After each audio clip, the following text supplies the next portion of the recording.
Então, bora lá. Ana Cláudia, Karina, Guga, bem-vindos.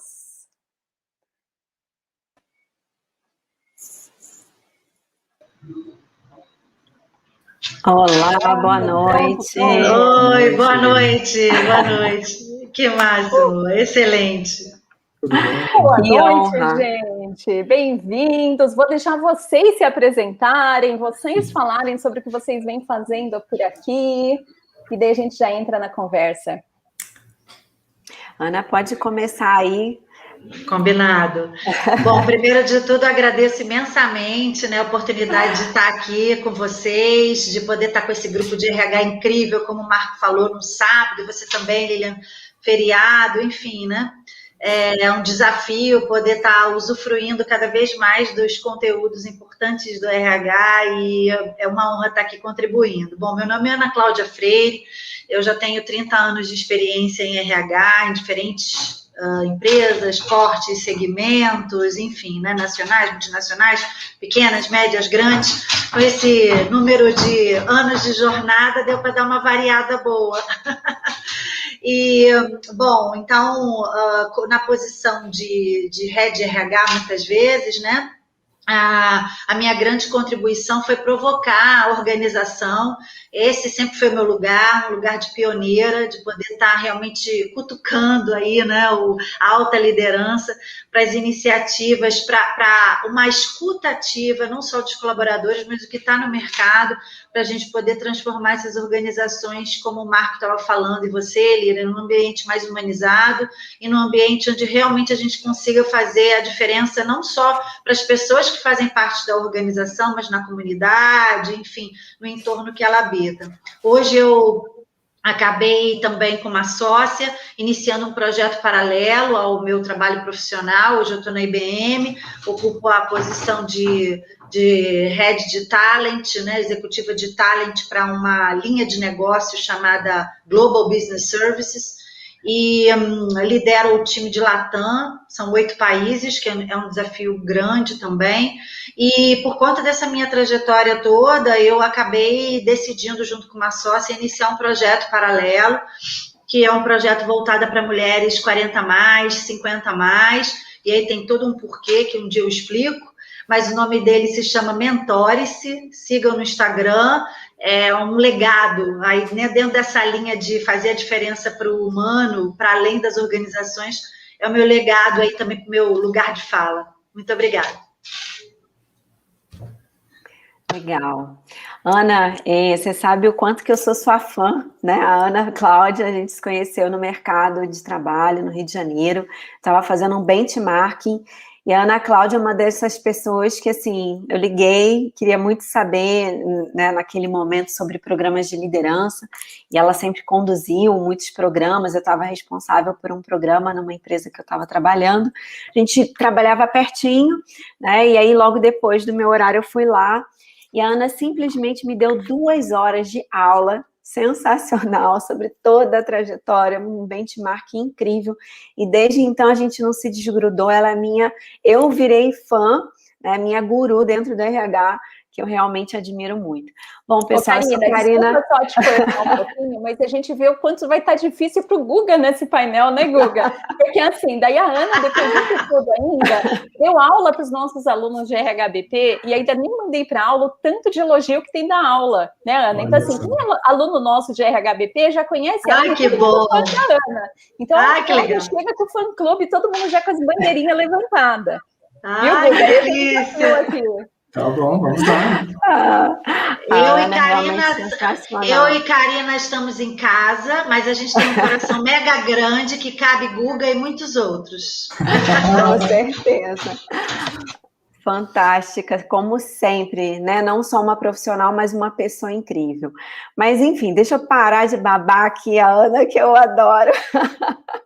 E eu vou me apresentar aqui para vocês, né? Eu sei que eu venho fazendo aí uma série de iniciativas com a Lilian, já tem no último ano, então alguns de vocês já me conhecem aqui, né, do canal da própria Intentos.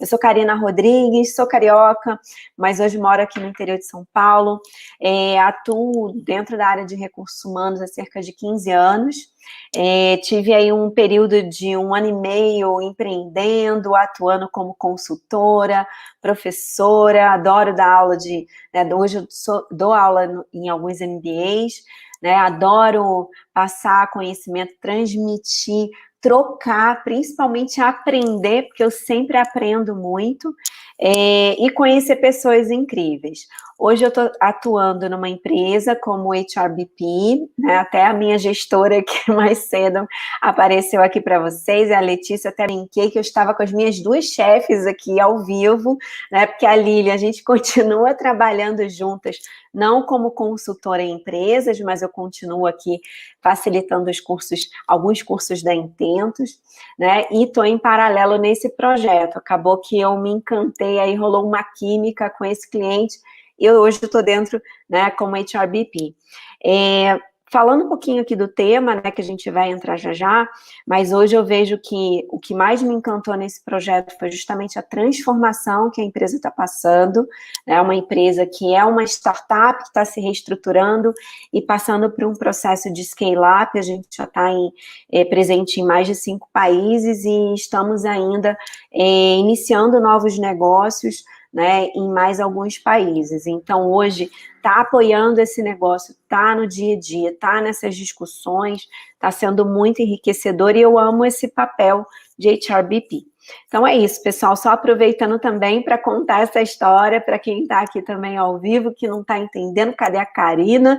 Né, hoje eu estou como aqui uma convidada, assim como todos vocês, e vou deixar o nosso amigo Guga aí contar um pouquinho da história dele também. Então tá, vamos lá então, boa noite, pessoal. Estou muito feliz de poder estar aqui com vocês nessa noite, né, o pessoal que está aqui também dedicando esse tempo, né, tem que dar os parabéns, né, acho que os parabéns para nós, para o evento, e também o pessoal que está aqui essa noite aqui conosco. Tá? Então, eu sou o Guga Ferreira, né, então agora chegando devagarinho aqui para conhecer vocês, a gente já estava conversando, então a gente já estava se entrosando, né, se conhecendo um pouquinho mais. Mas a minha história é o seguinte, né, o que me move todo dia, acho que é esse poder transformador que a gente tem, né, de transformar as pessoas, de compartilhar conhecimento, cada um com o seu dom, né, com a sua habilidade, e o que eu gosto muito, né, como é que eu faço isso? Dando aulas, ministrando treinamentos, né, com mentorias também, né, e ver a evolução das pessoas, e agora eu estou atuando com cultura, né, com transformação cultural, que é um poder não só mais tão individual, mas sim um poder mais massivo, né? Quando a gente fala de cultura, esse poder transformador que a gente tem com a cultura, tá? Então, eu atuo no Sicredi, né, num processo de transformação em algumas áreas específicas dentro do Sicredi, tá? Em torno de 270 pessoas, né, o meu público ali de transformação, e eu uso muito como base o design, tá? Daí você me perguntar, mas como assim o design, né? Então, eu vim de uma linha de TI, por incrível que pareça, eu sou formado em ciência da computação, mestre em computação também. Em um dado momento da minha trajetória, como gerente de projetos, acabei me deparando com a inovação, me deparando com startups, e eu me vi num projeto de criação de uma plataforma digital do Sicredi, e ali parece que algo me picou, né? O design thinking, como é que a gente usa práticas colaborativas para construir uma empresa do zero, construir um time, fortalecer um time como um todo, né? Então, desde então, tenho me dedicado muito para isso, né, em termos de design e transformação de cultura, fazendo construção de times também. Como é que eu construo o propósito de um time, como é que eu construo uma visão de futuro para um time dentro da organização. E é muito legal de chegar num momento, assim, o time está todo, né, não estão se falando, não tem colaboração, tu conseguir, às vezes, com algumas práticas, algumas coisas, conseguir fazer esse poder transformador, passar 1, 2 meses, vem aquele muito obrigado no teu e-mail, vem no teu WhatsApp, muito obrigado, pronto. Esse é o melhor pagamento que a gente pode ter, né? Então, essa foi minha trajetória e agora eu estou aprofundando meu conhecimento em design, né, e transformação no meu doutorado, tá? Então, meu doutorado é focado em transformação cultural e organizacional, usando o pensamento do design para isso. Então, é esse, né? Breve trajetória é essa daí. TI, projetos, design, cultura. Excelente, Guga.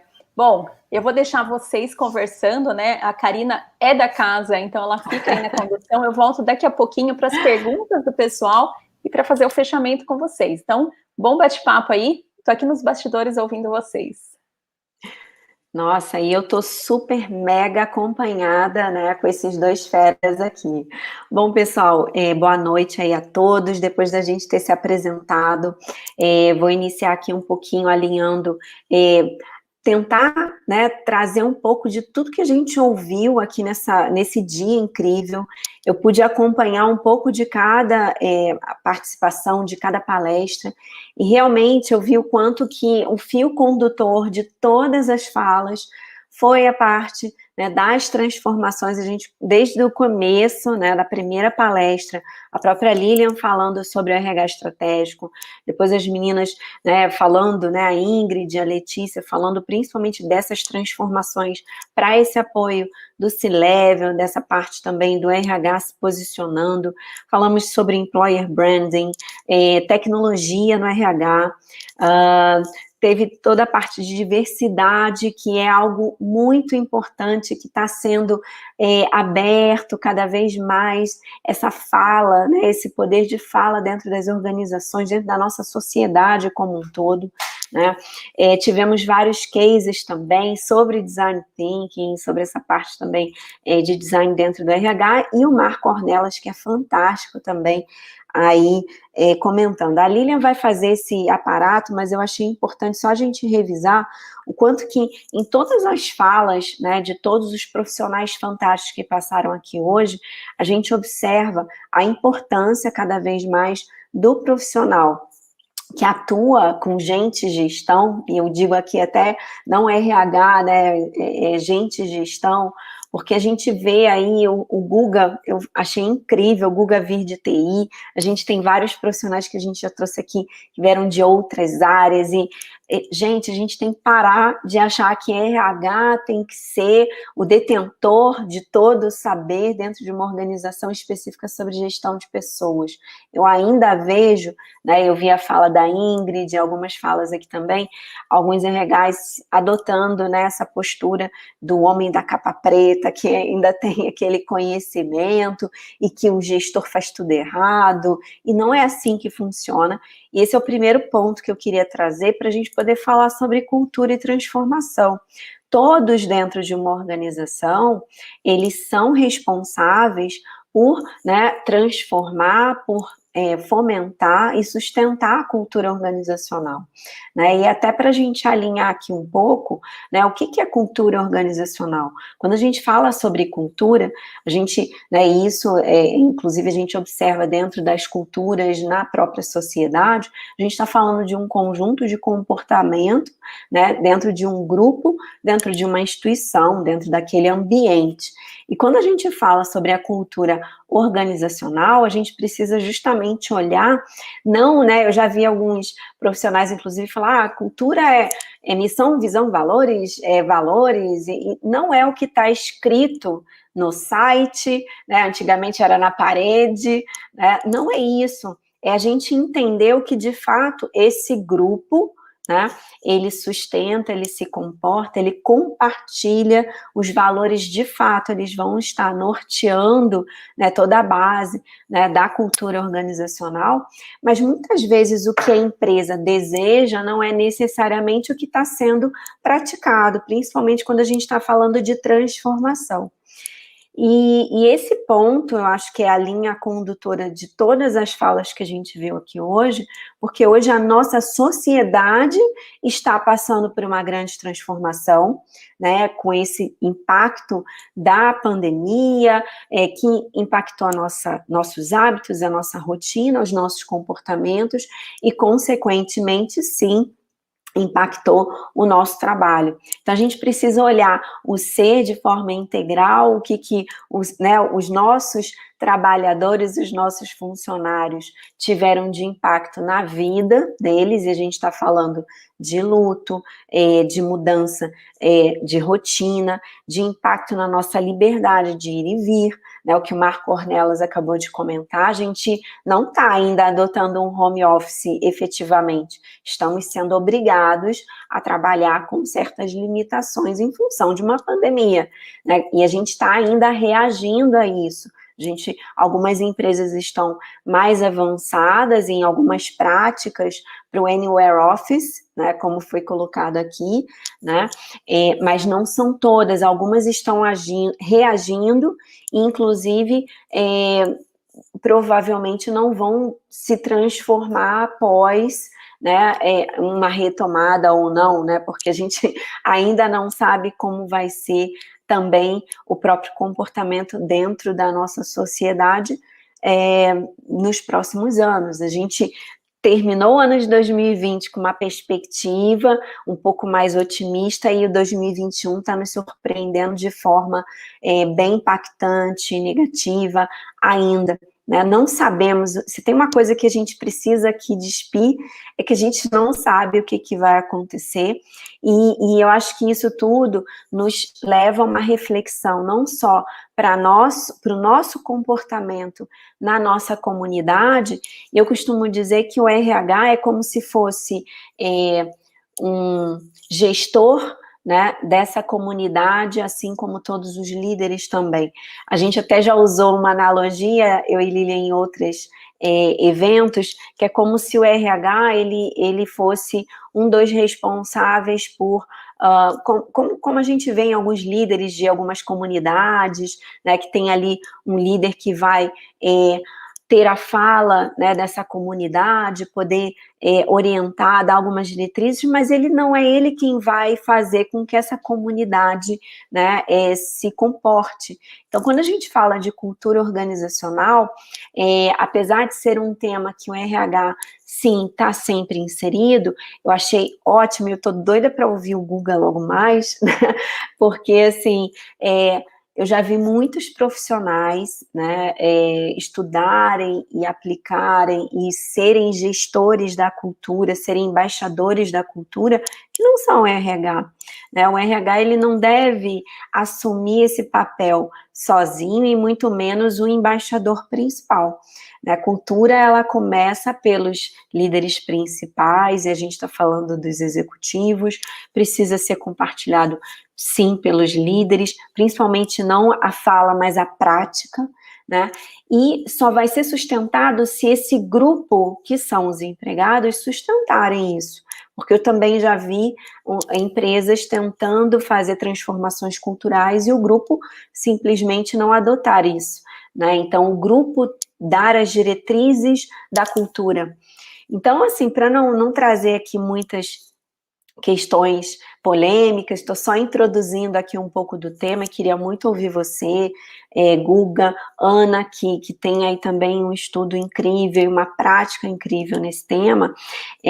O que eu quero provocar aqui é que a gente, para, inclusive, definir uma cultura, fazer uma avaliação de cultura, a gente precisa dar esse espaço de fala, né, abrir essa escuta, entender o que esse grupo, né, acredita, como que ele se comporta, e muitas vezes, quando a gente fala sobre cultura, a gente está falando sobre pressupostos e comportamentos não conscientes, que às vezes as pessoas nem se dão conta que elas, né, validam ou replicam tal comportamento.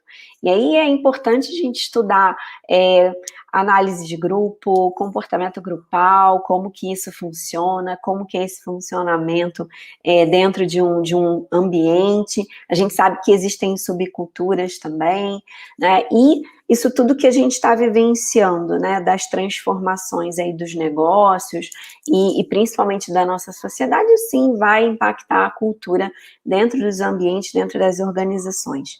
Mas eu não quero aqui ficar falando sozinha, a gente até combinou assim, cada um puxar um tema, eu não me aguento, eu quero ouvir vocês. Vou abrir aqui primeiro até a fala aqui do Guga.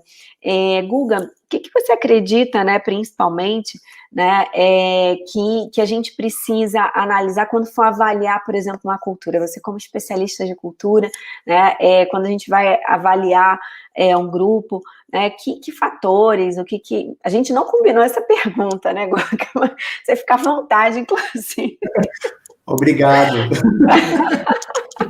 Eu te ajudo também, eu deixo a Ana aqui. Mas, assim, só para abrir aqui um pouquinho esse debate, que eu não consigo ficar 10 minutos falando sozinha, não, gente. Fala aqui comigo. Vamos aqui.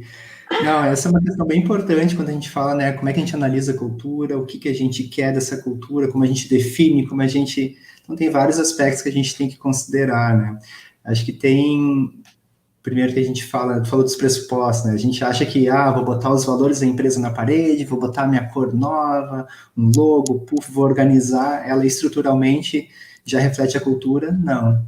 Ainda tem a parte dos processos, ainda tem a parte de preparar as pessoas e, acima de tudo, preparar a cabeça das pessoas, né? Que a gente fala, como é que eu preparo essa pessoa para essa nova cultura que eu estou criando, né? Que a gente fala como a gente se comporta no dia a dia, né? E isso é muito difícil a gente capturar isso das pessoas, e mesmo quando a gente quer fazer uma transformação, né, a gente precisa entender o que se quer construir ali na frente.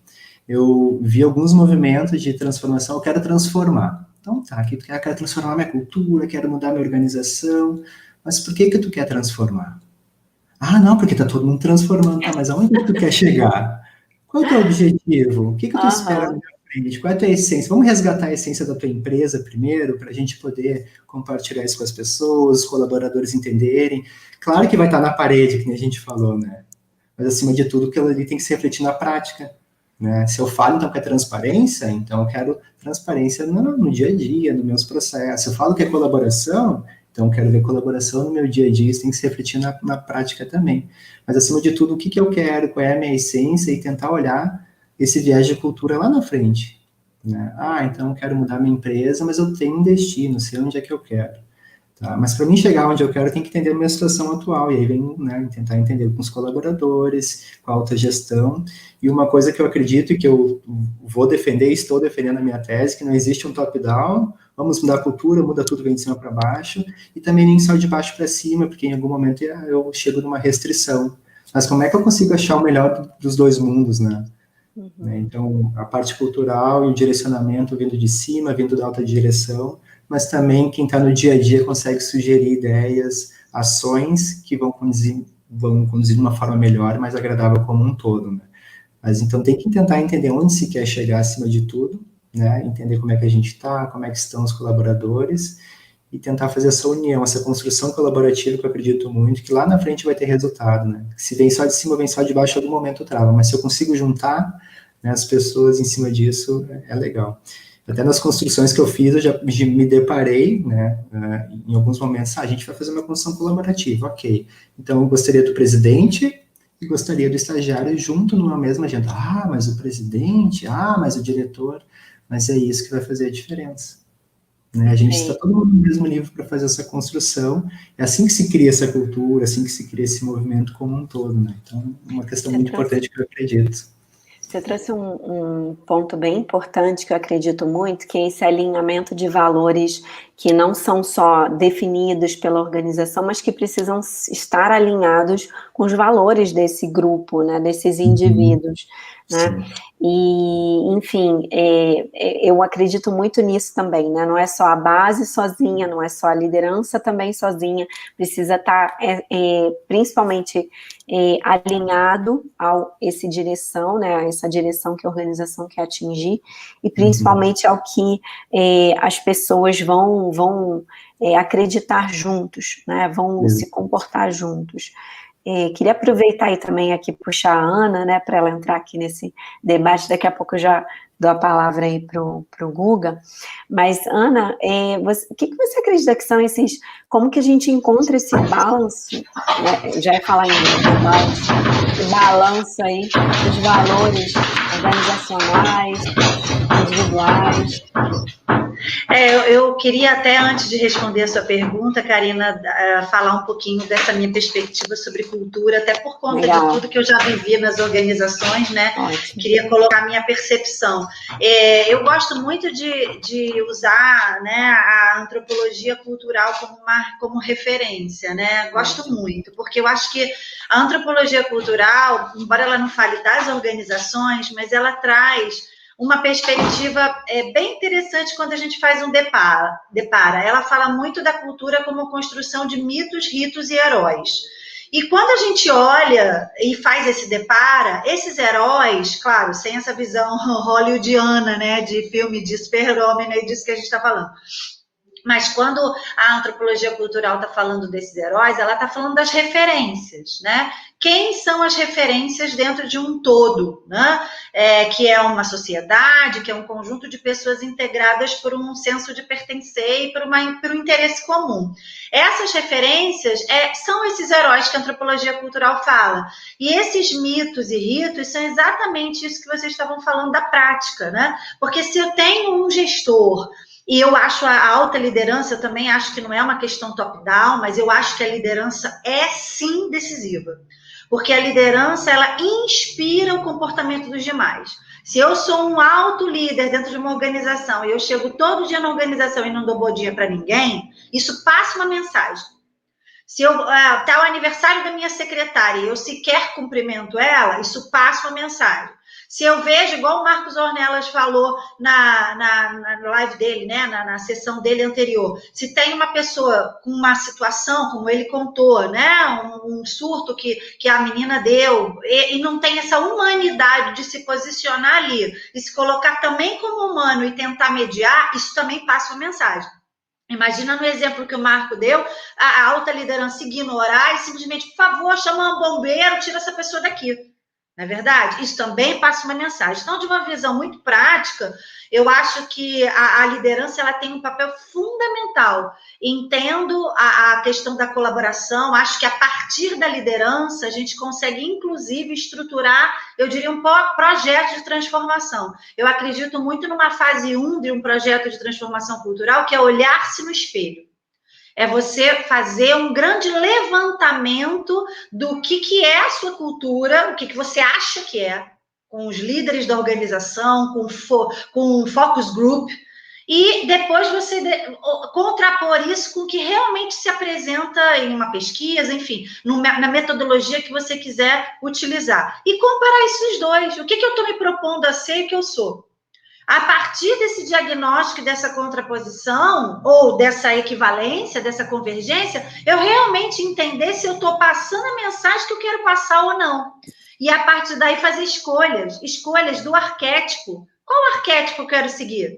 Né? Eu quero ser mais orientada a resultado, eu quero ser mais inovador, eu quero ser... Porque tudo bem se a pessoa quiser ser mais orientada a resultado e tratorzão e vai ter quem queira, é uma escolha, não é verdade? A organização tem liberdade de fazer essa escolha e ela vai ter pessoas dentro da organização que são afeitas a esse modelo. Pode ser que elas se relacionem bem com um modelo assim, e tudo bem, né? O que não está tudo bem é quando eu quero uma coisa e eu estou indo para outro caminho. Então, olhar para isso e definir o arquétipo que eu quero perseguir é muito importante. E aí eu vou usar 2 exemplos que já são sabidos no mercado, né? Uma coisa é você ser uma Ambev, outra coisa é você ser uma 3M. Não é verdade? Embora eu esteja usando o nome aqui das organizações, mas é público e notório, a gente sabe que tem uma pegada. Tanto tem que agora a Ambev está trazendo uma diretoria de saúde mental, não é verdade? Está passando por uma transformação cultural. Transformação absurda. E a 3M, que tinha toda uma pegada de inovação também, enfim. Então, o que eu estou querendo dizer são escolhas, e em função dessas escolhas, existem mensagens que são negociáveis e outras que são inegociáveis. Então, se eu sou orientado a um ambiente colaborativo, se eu sou orientado e quero ser orientado a esse arquétipo, não adianta eu ser aquele gestor que vou dar pancada na mesa, vou falar alto e vou xingar meu colaborador, que isso vai ter que ser inegociável. Ou então eu não mudo a cultura. Não adianta mais aquele discurso, mas sabe o que é? O cara entrega. Ele entrega pra caramba. Tá, mas então, peraí, vamos voltar tudo no projeto de cultura de transformação. Você acabou de dizer que você quer estar sendo orientado para um outro lado e você está negociando a mensagem que a sua própria liderança está passando para a organização. Então, você já está criando brechas, exceções, concessões, de novo, para o que você não quer ser. Então, isso não está... E aí, eu acho que é o que o Guga falou, quando você cria esses ambientes multifacetados, né? Com comitês, onde a organização ela pode participar, dar opiniões e, inclusive, de alguma maneira, ter poder de decisão, porque o que eu vejo também no meu percurso é que, ok, a base, ela é muito convidada a participar, mas não é ela que decide, ela não tem poder sobre o budget, não é verdade? Na hora dela sugerir, não, vamos fazer um ambiente que ele não tenha divisórias, não é verdade? Ah, mas acontece que aí isso vai implicar que a gente tem... E não se prioriza o budget. E aí, por mais que o comitê dê esse tipo de sugestão, você vai ter de novo... Então, entendem o que eu estou querendo dizer? Isso é uma pseudo vontade de transformar a cultura. Então, por isso que eu estou querendo dizer, ou se estabelece um arquétipo e se faz uma reunião com a alta liderança, sim, para que eles entendam que isso vai implicar em movimentos de concessão, inclusive do lugar deles de poder, ou então não se transforma. E aí, por quê? Porque isso no dia a dia, você vai ver que essas mensagens, elas vão voltar. Como eu falei, elas vão voltar e vão se reproduzir. E aí todo esse processo, ele se perde mesmo. Então, para que ele se mantenha, tem que haver uma coerência, uma vigilância e uma mudança de status quo dentro da organização para algo muito mais horizontalizado do que verticalizado quando a gente está falando em mudança cultural. Desculpa essa minha intervenção longa, mas é que eu não me seguro quando fala disso em função do meu percurso, né, tendo me reportado a CEO, a VP, a C-Level, e eu sempre tive muito esse perfil, como eu falei para vocês no início, provocador. A minha fala sempre foi muito essa. Não adianta. Então, porque quando senão fica desalinhado, fica desalinhado. Totalmente. A gente vê isso muito no mercado, né? Uma empresa que se declara, os nossos valores são tais, mas no dia a dia... Quem é que vai sustentar isso? Os colaboradores, será que eles validam que a percepção do dia a dia é isso? Exatamente. A empresa se comporta assim? Porque é aí que a gente faz a avaliação cultural, né?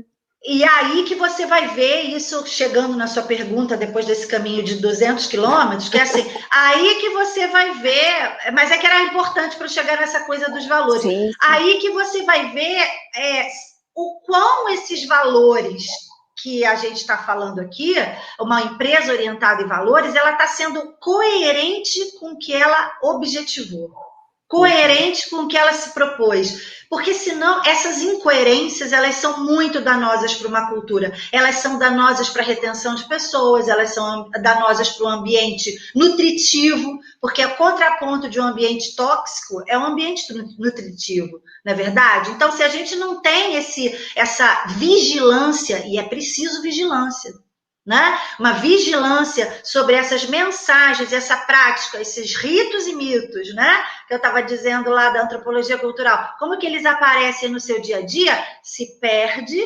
e não se transforma, né?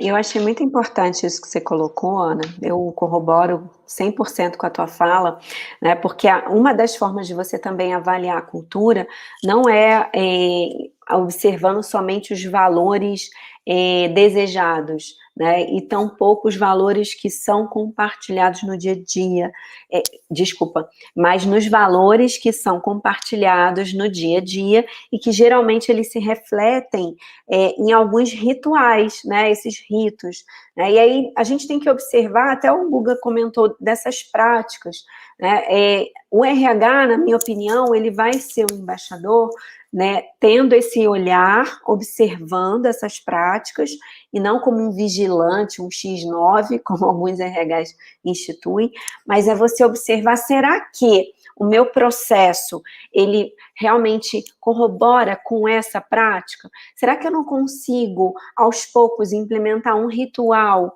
que possa fortalecer essa prática, esse valor? Vou dar um exemplo bem prático, né? Eu gosto muito de pegar alguns exemplos.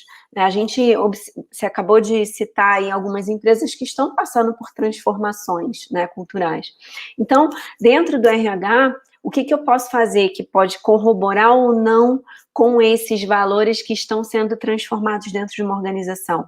Eu posso ver como é que está, por exemplo, eu sei que a Ambev, vou pegar esse exemplo que você deu, né, está reavaliando, por exemplo, como que eles promovem, como que eles, né, avaliam os colaboradores. Então, são algumas práticas dentro da própria gestão de pessoas que nós de RH a gente consegue, de certa forma, influenciar para que esses valores eles sejam realmente compartilhados. Se a gente fala que um dos nossos valores é o respeito, mas enquanto RH a gente não tem um canal de ética, ou a gente acaba corroborando com práticas abusivas de alguns líderes, por exemplo, alguns assédios, eu não estou, né, sendo o embaixador daquele valor que é o respeito.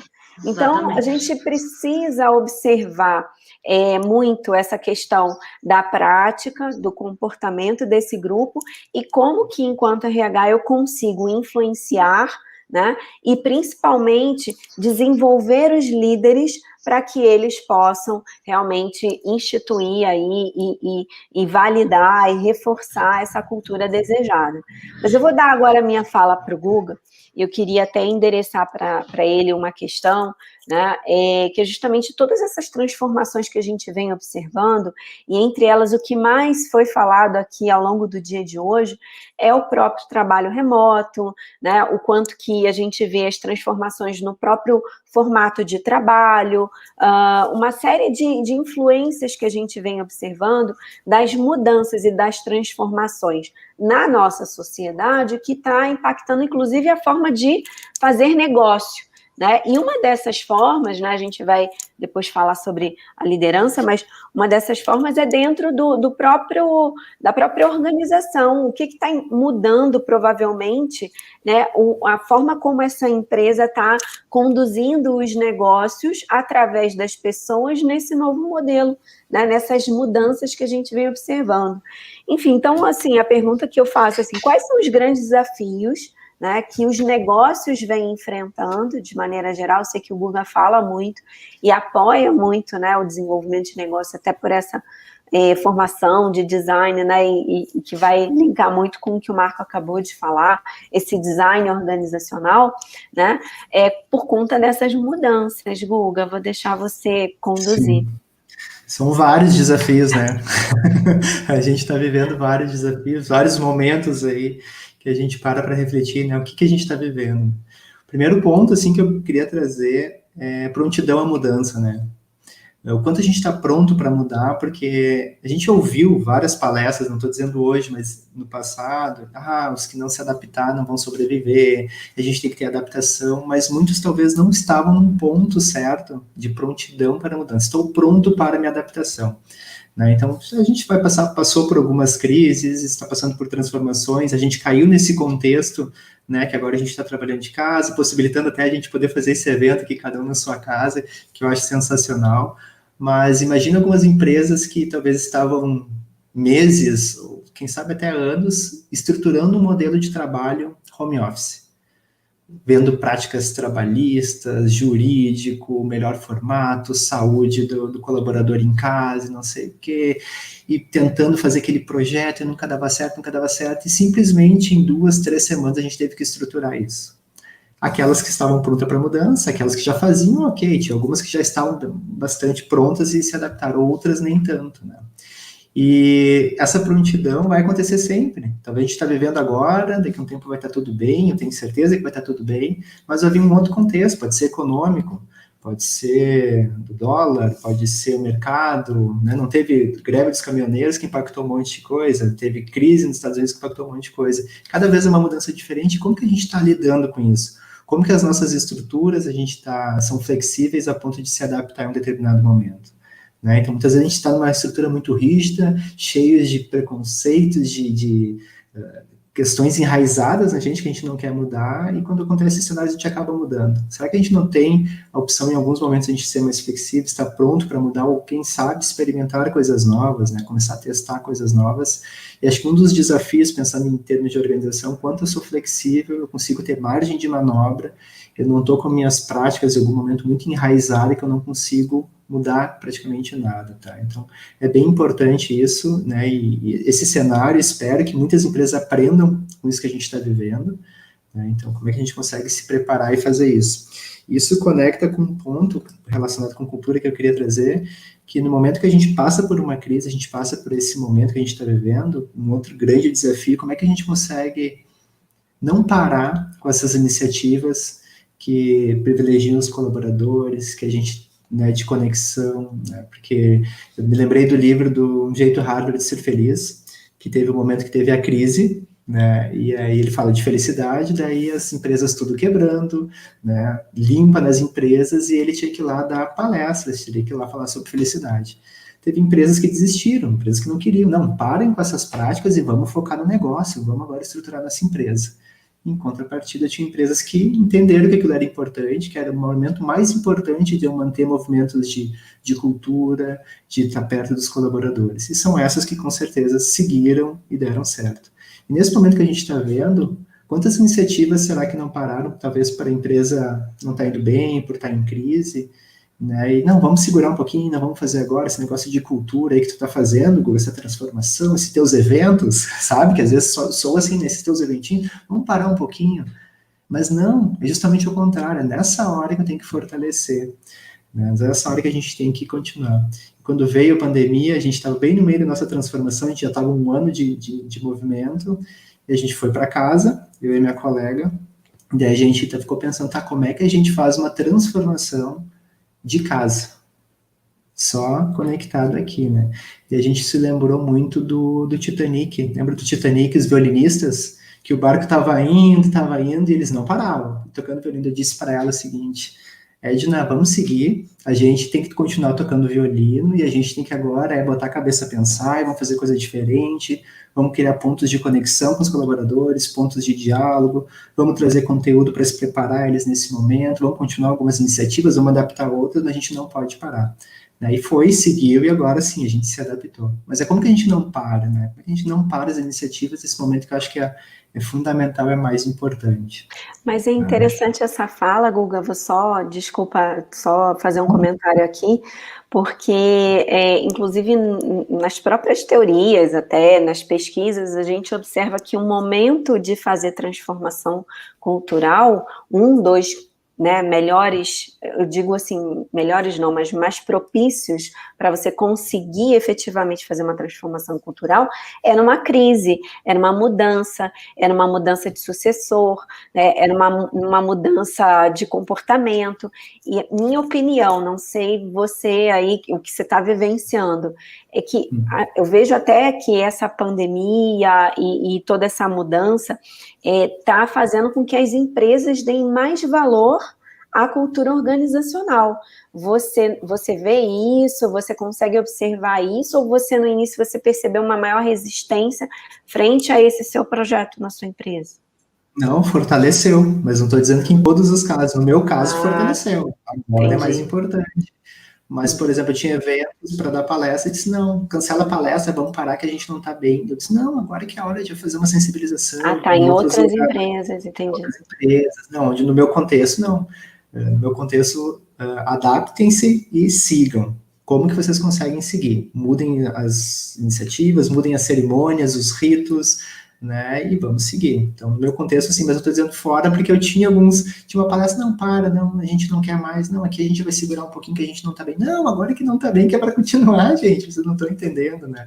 Então, é esse pensamento, né? Então, realmente, tem muitos que querem, né, talvez por necessidade, por estar vivenciando, outros talvez por modismo, e eu tenho medo que muitos estão se fechando, né, e é isso que a gente gostaria de resgatar, né, não, vem cá, deixa eu resgatar, tem gente aí, tem pessoas aí contigo, né, vamos trazer junto essas pessoas, né.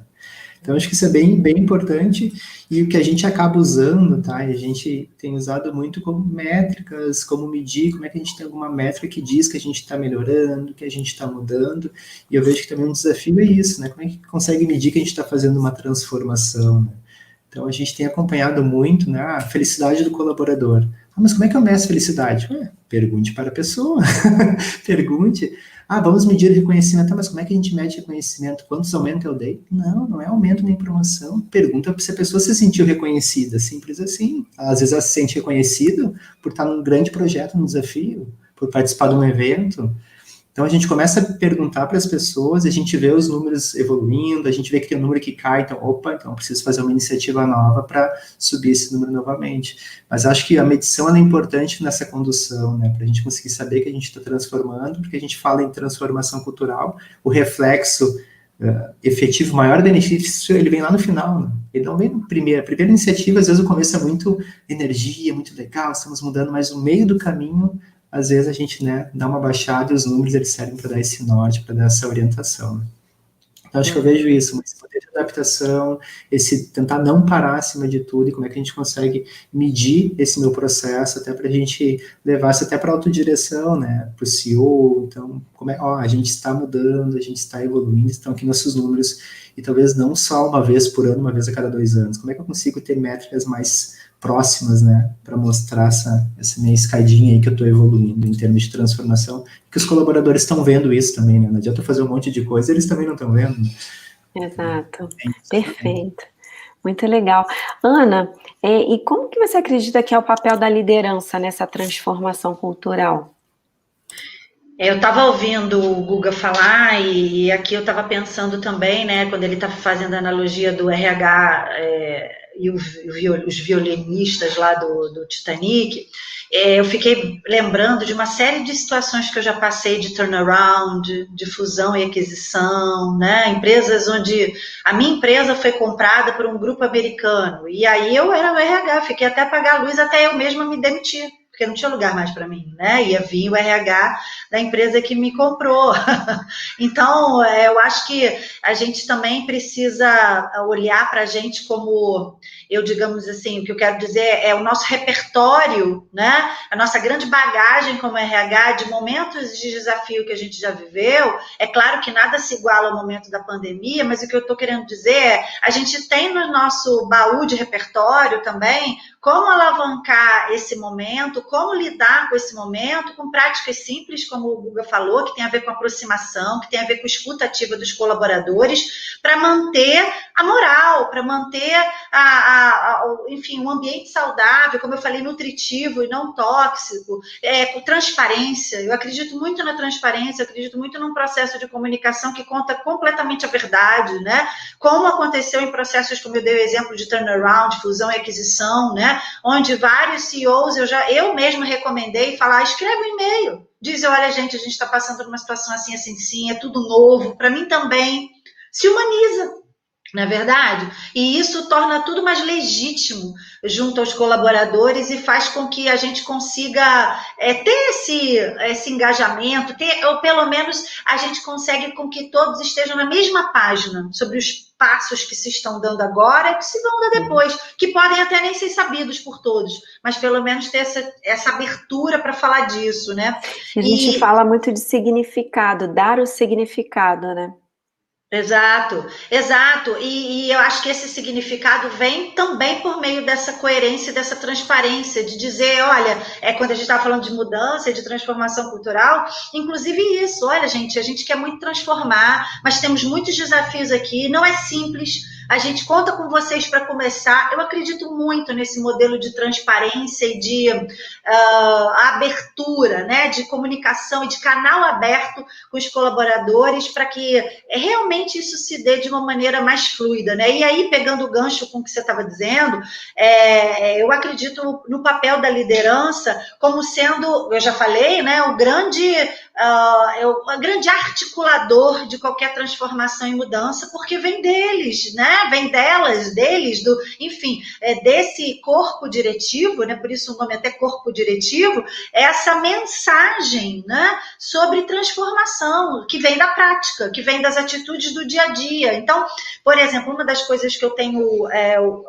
usado e abusado no meu discurso é falar muito da inteligência espiritual agora, né? Inteligência espiritual é muito menos ligada à religiosidade e muito mais ligada ao senso de pertencimento num universo, numa humanidade, né? E quando vocês estavam falando o que transformou e quais são os desafios dos negócios, eu acho que um grande desafio que eu percebo na minha trajetória e na minha prática até hoje é essa humanização.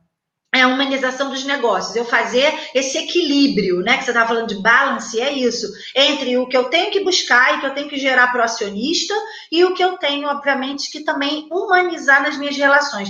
O quanto eu consigo equilibrar isso é o quanto eu vou estar criando ambientes que são nutritivos e uma liderança que ela gere significado, ela consiga comunicar esse significado e ela consiga perpetuar isso não só para a sua gestão, mas para muitas outras, né, que fiquem com uma marca registrada da organização. E é por isso que eu tenho falado muito da inteligência espiritual, né? A gente começou com um modelo todo de inteligência, de QI, né, que se media o cognitivo, a pessoa tem 80, tem 100, tem 100 e pouco de QI, a preocupação era essa. Depois a gente evoluiu um pouco para a inteligência emocional, o Goleman trazendo muito essa visão, e aí a gente estava falando muito da reação, né, diante dos estímulos, como que a gente reage e articula esse emocional para poder tomar melhores decisões, se relacionar melhor, enfim, em ambientes que são organizacionais ou não. E agora a gente entra num outro modelo que é da inteligência espiritual, que, de novo, como eu falei, não tem a ver com religiosidade,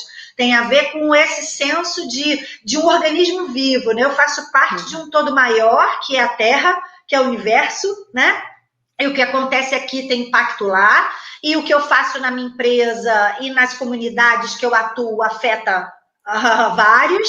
Então, se eu tenho esse senso de perpetuação, se eu tenho essa coerência e essa consciência de significado do que eu faço no meu microcosmo e a amplitude disso no meu macrocosmo, eu estou usando a minha liderança para poder articular mensagens que realmente sejam aquelas que eu quero perpetuar na organização. E aí, esse para mim é o papel da liderança hoje.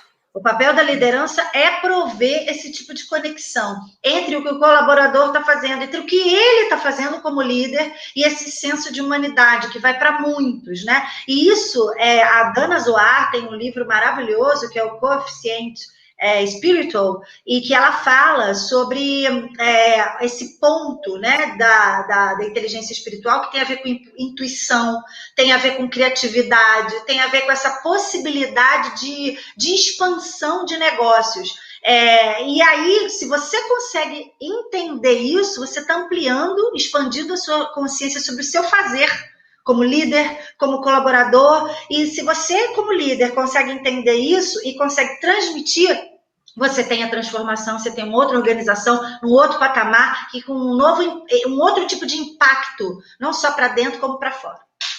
Eu queria só adicionar rapidamente, né, a tua fala incrível, eu adoro esse assunto também, inclusive um dos livros que eu ia até também comentar para corroborar com esse tema que você trouxe, é o do Richard Barré, da Organização Dirigida por Valores, que eu acho que conecta tudo que a gente está falando aqui, e para quem não conhece, né, até fiz a formação com ele, veio ao Brasil em 2019, quando ainda era possível, né, eventos presenciais, ele fala muito sobre isso, Ana.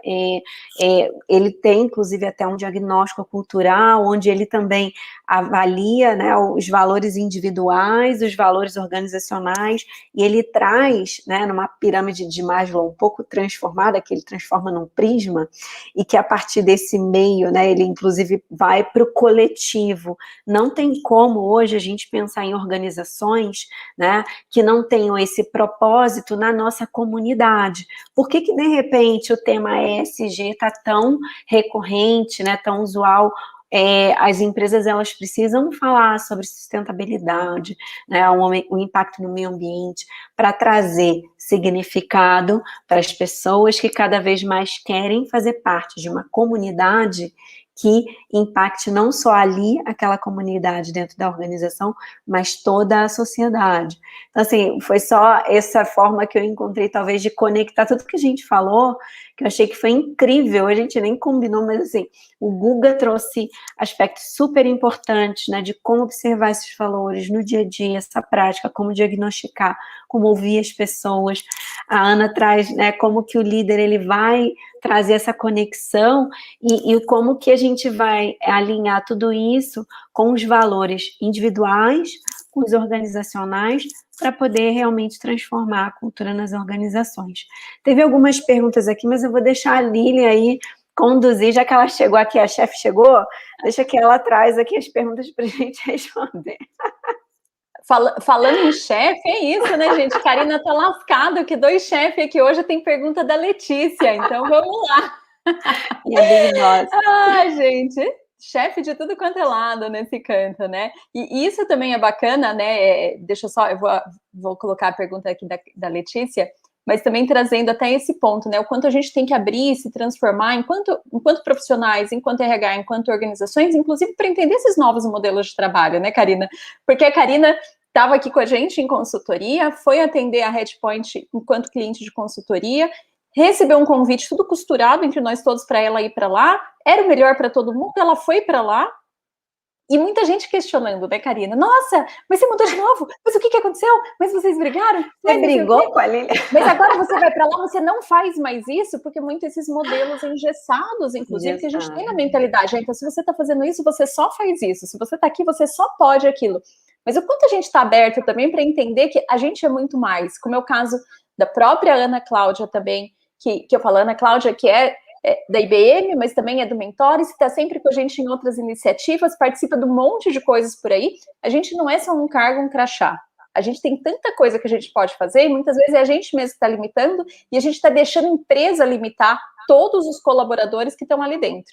Então, para a gente repensar isso também enquanto cultura e enquanto transformação, né? Vamos aproveitar esse gancho. Ritual, inclusive, né? Até que eu já, inclusive, saí de uma empresa, né? Que, inclusive, era um ritual, né, fazia parte da cultura, não permitir que o funcionário tivesse esse tipo de comportamento fora da organização, de compartilhar. Então, assim, eu sempre quis dar aula, sempre quis, né, atuar de forma um pouco mais slash, né, que você fala, carreira mais em T, enfim, mais ampla, e a cultura naquele momento não me permitiu. Ok, houve um desalinhamento de valores naquele momento, dos meus valores, o que me direciona, e o que naquele momento a empresa também valoriza e institui, né, como importante para ela, e tudo bem, that's it, cada um vai para um lado. Então, acho que a gente está falando justamente aqui de alinhamento de valores, e é importante a gente também, enquanto empresa, reavaliar essas transformações que está acontecendo na sociedade. Antigamente, a gente via uma pessoa que se abrisse um comércio, né, vou pegar um exemplo bem simples, com a esposa em algum lugar, nossa, então a pessoa não vai ser produtiva porque ela está, na verdade, ali com jornada dupla, ou tá de olho para se preparar para sair. Gente, não existe mais isso hoje em dia, né? Então, já é uma transformação importante para a gente avaliar em relação a esse vínculo, né, de trabalho e tudo mais. Excelente. Ó, pergunta da Letícia, então. Karina, nesse momento de tanta transformação, quais competências e comportamentos que você julga mais importante para os líderes trabalharem com suas equipes? Eu vou pedir para a Ana responder. Você pode responder, Ana, já que você falou sobre liderança? Né? É porque eu estou falando aqui tanto, eu quero dar também espaço aí para vocês. Qualquer coisa eu entro também. O que eu observo, né, é que, na verdade, o que os líderes precisam trabalhar com as equipes é o que eles precisam trabalhar neles, inclusive, né? Que é humanidade, tolerância, entender esse ser e esse indivíduo como um ser integral. Porque, gente, por que eu estou falando do líder trabalhar com ele? Porque a posição de líder também é uma posição muito solitária. Você vai subindo em determinados degraus hierárquicos, e geralmente as companhias têm muito, né, essas caixinhas e tal, e você vai tendo que tomar decisões, e muitas vezes esse é um lugar de solidão. Eu não estou vitimizando o líder, não, mas eu estou querendo humanizá-los, né, para dizer por que eu disse que eles também precisam trabalhar neles, porque a eles também é cobrado ser o líder fortão, inabalável, durão, tem um monte de mitos também, né, em relação ao que é o ser líder, né, que é um conceito antigo, já defasado. A gente está falando aí da Brené Brown, de vulnerabilidade, da coragem de ser imperfeito, não cabe mais, né, esses modelos antigos. Então, o que eu vejo que é o principal de se trabalhar em termos de competências e comportamentos é, sim, essa humanidade, essa vulnerabilidade, essa tolerância, essa abertura para o outro, essa capacidade de escuta ativa, de entender que o seu colaborador e fazer esses pactos com o time, né, de colaboração e de solução conjunta de problemas. Então, isso tem a ver tudo com valores, com cultura, com tudo que a gente disse. Se você não tem um aparato organizacional para sustentar esses comportamentos e essas competências que a Letícia perguntou, também ele vai ser um voo solo, né? E ele vai ser provavelmente ejetado daquela organização. Então, tem que haver uma costura entre tudo. São as competências dos líderes, junto às equipes, com eles mesmos, e a cultura por trás para poder sustentar. Senão, não sustenta mais. Perfeito. Excelente. Quer complementar, Guga? Eu tô me coçando aqui para falar. Eu tô vendo que o Guga tá assim, gente, deixa eu falar. É bem rápido, mas só para vocês entenderem aquela questão de autonomia para meus times, meu time autogerido, que muitas vezes a gente fala, não, eu vou delegar para o meu time, então eu vou dar autonomia, mas autonomia com responsabilidade, com limites. Às vezes o pessoal esquece dessa segunda parte, né? Então, o líder ele tem que dar autonomia para o time. Não, mas tem que dar uma autonomia com responsabilidade. Meu time tem autogestão. O que eu estou deixando eles gerirem? Com orientação. Eu tenho que dar uma orientação, pelo menos, para eles. Eles têm também a competência necessária, né? Porque eu já vi também delegação que era delargação. E assim, sem as pessoas terem a competência para isso. Porque aí, senão, você causa um sofrimento na pessoa, né? Exato. A análise transacional tem uma coisa muito interessante que ela fala, eu vou pegar um conceito para trazer para cá, mas enfim, depois entendo a minha costura. É que ela fala muito de scripts e de contratos, né? Script de vidas e de contrato. Então, eu acredito muito, eu uso contrato para tudo na minha vida, inclusive para mim mesma. Então, eu faço autocontratos comigo em determinados momentos da minha vida, onde eu sei que tem uma série de desafios. Não adianta eu querer me exigir muito A, B ou C, que eu não vou fazer. Então, eu acho que é isso que o Guga está falando um pouco, que eu vejo muito na prática, né? Se você não estipula esse ambiente de contratos, né, de acordos, né? A contrato que eu estou querendo dizer, óbvio, não é o físico, mas é o acordo. O acordo e o consenso entre pessoas que estão ali querendo sair do outro lado, né? E para isso existe um processo. E se você tem esses acordos estabelecidos, que podem ser mutáveis durante o processo, mas se isso está na mesa, é muito mais legítimo. E aí, de novo, a gente está falando de transparência, né? Não, e aí, é exatamente esse ponto, até aproveitando, até para fechar a pergunta da Letícia, né? Diante de tanta transformação, é justamente humanizar essa relação quando você alinha essas expectativas de acordo com a realidade do outro, a realidade e a percepção do outro. A gente tem aí, hoje a gente falou muito sobre isso, eu ouvi a Ingrid, maravilhosa, também contando como que ela fez a reunião também com o time dela, logo que começou a pandemia. A gente tem que entender que, né, hoje, além dessa questão da transparência, de todos esses atributos que vocês colocaram para a liderança, que eu acho fundamental, é o líder entender o quão ele está vulnerável hoje também, e o quanto que esse membro da equipe, ou essas pessoas dentro da equipe, elas precisam também alinhar o que elas, né, têm de condições, como que elas podem entregar, diante disso tudo também que o Guga falou. Para mim é fundamental hoje, mais do que competências técnicas, comportamentais, inteligência emocional, tudo isso, às vezes a pessoa pode não ter naquele momento um controle de uma impulsividade e tal, mas mostrar que é ser humano, né? Então, assim, é o quanto que a gente vai alinhar essas expectativas. Claro, com todo o respeito e tudo que a gente falou aqui. E isso a pandemia ajudou muito, né? Porque se teve uma coisa que os líderes tiveram que conviver, foi com a humanização deles mesmos, né? Porque todo mundo estava com um filho em casa, esperneando por causa da aula online. Enfim, você tinha suas dinâmicas domésticas acontecendo no mesmo ambiente profissional. Então, Inclusive tem cenas hilárias, né, de as crianças, esposas passando enquanto estava vendo conferências e tudo. Então eu acho que é isso. Eu trouxe para a mesa essa nada mais nada menos do que a grande verdade sobre todos nós, né? Que somos humanos e não vai ser um cargo, uma posição que a gente ocupa na empresa que vai tirar isso da gente, ou enfim, que a gente não pode enxergar, né? Não tem que renegar.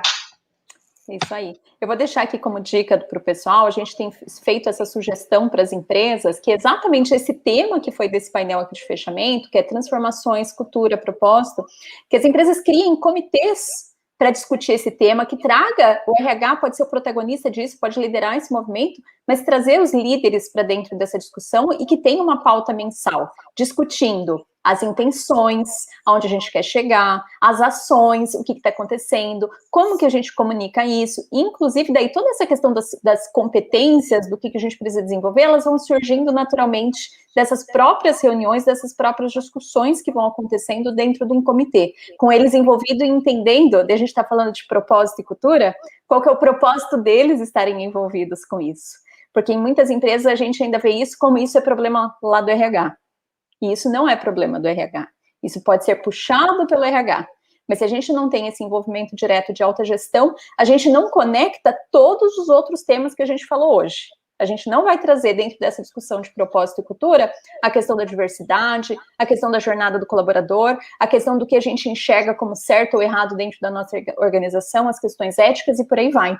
Então a gente tem muito o que trabalhar e tem que ser feito com eles no meio. Então fica aí essa provocação. Independente do tamanho de empresa, é uma coisa super simples e que dá para a gente aplicar, não precisa de investimento algum. Queria agradecer vocês, a gente está chegando ao fim. Pode falar, Karina. Não, se deixar, eu vou ficar falando aqui, eu ia contar um case. Pode contar, conta o case e a gente fecha depois do case, pode tranquilo. Deixa eu só pegar aqui, Ana, estão perguntando aqui, qual que é o livro que você indicou? Inteligência Espiritual, da Dana Zohar. É ótimo, é um livrinho, é quase um pocketbook, assim, mas é profundo, ela é uma física, ela tem formação em Harvard, no MIT, hoje ela está dando aula lá na Inglaterra para líderes, olha que legal, o programa de líderes lá, acho que da Oxford University, alguma coisa assim. Excelente, vai lá, Karina, conta seu case. Não, na verdade, só ia corroborar o que você comentou, Lília, trazendo um case de uma empresa que eu trabalhei, que a gente criou um comitê, né, o nome de um programa de transformação cultural, onde a gente pegava, né, as pessoas se inscreviam, não era nada forçado também, mas que eram multi-equipes, né, de várias áreas, então, que faziam parte desse comitê. A gente dividiu pelos valores, né, que a gente queria transformar nessa cultura, então, cada grupo multifuncional tinha ali aquele nome daquele valor, e a gente pensava em iniciativas, né, ao longo de todo aquele ano, para a gente poder reforçar esse comportamento, né, desses valores dentro da organização. Então, é só um exemplo que eu achei, com base nessa dica que você deu, e que eu vivenciei, que deu super certo, que eu achei muito bacana, porque todos nós éramos os embaixadores dessa cultura, e aí eu tinha dentro do grupo desde líderes, né, junto com o profissional que fazia parte ali da operação, da limpeza, da manutenção, a pessoa de TI, então eram equipes que se tornavam embaixadores daquele valor especificamente. Então eu lembrei desse exemplo só para mostrar o quão simples pode ser, às vezes, um comitê de cultura, um grupo que você possa instituir para você realmente ter ali iniciativas, né, para você cuidar das práticas e desses comportamentos organizacionais.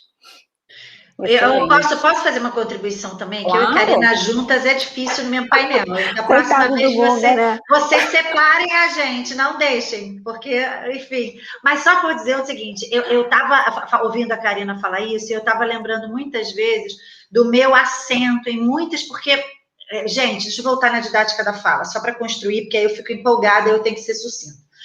Eu acho que a gente também tem que olhar para esse lugar do RH no assento estratégico. Por que eu estou querendo dizer isso? Eu já tive em muitas reuniões de diretoria com o CEO, tem que ter alguém com coragem para cutucar.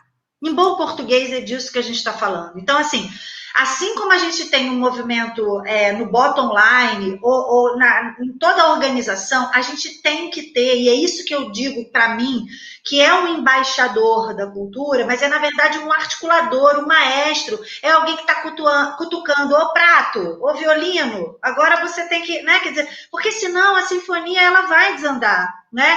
E é nesse sentido que eu acho que o RH ele tem um papel de poder, principalmente nas organizações que têm menos essa curva de aprendizado, em poder aportar isso, essa provocação. Agora, tem que ter punch, tem que ter coragem de se expor, de fazer, de colocar na mesa os temas que muitas vezes são impopulares, de ter lugar de voz, de pedir um momento na pauta da reunião de diretoria para falar, porque senão vai ser sempre business, vai ser sempre número, enfim...